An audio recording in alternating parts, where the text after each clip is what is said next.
بسم الله الرحمن الرحيم والسماء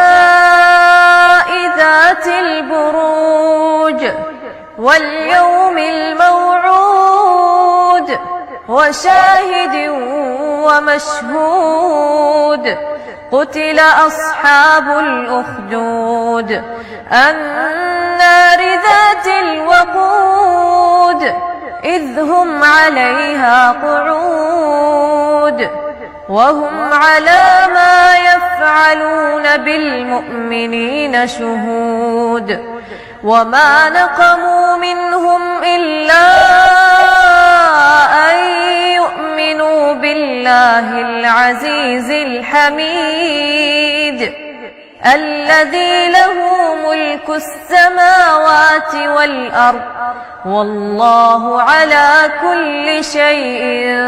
شهيد إن الذين فتنوا المؤمنين والمؤمنات ثم لم يتوبوا فلهم عذاب جهنم ولهم عذاب الحريق إن الذين آمنوا وعملوا الصالحات لهم جنات تجري من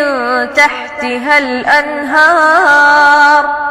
ذلك الفوز الكبير إن بطش ربك لشديد إنه هو يبدئ ويعيد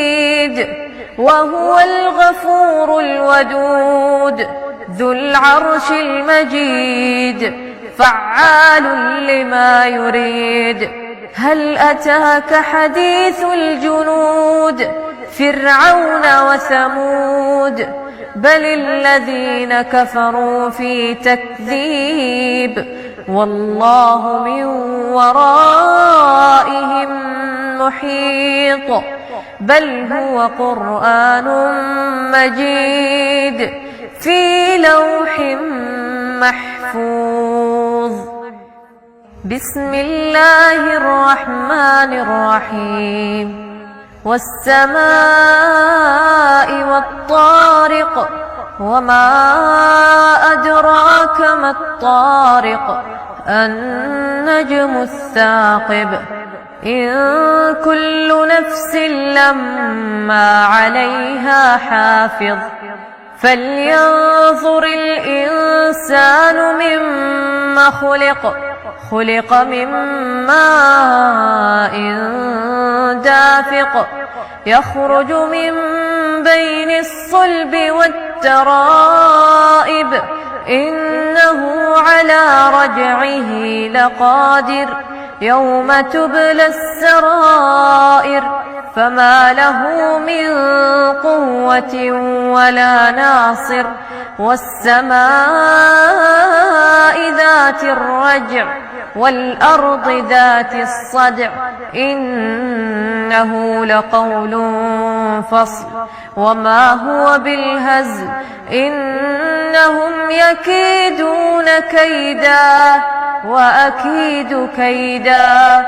فمهل الكافرين أمهلهم رويدا بسم الله الرحمن الرحيم سبح اسم ربك الأعلى الذي خلق فسوى والذي قدر فهدى والذي أخرج المرعى فجعله غثاء أحوى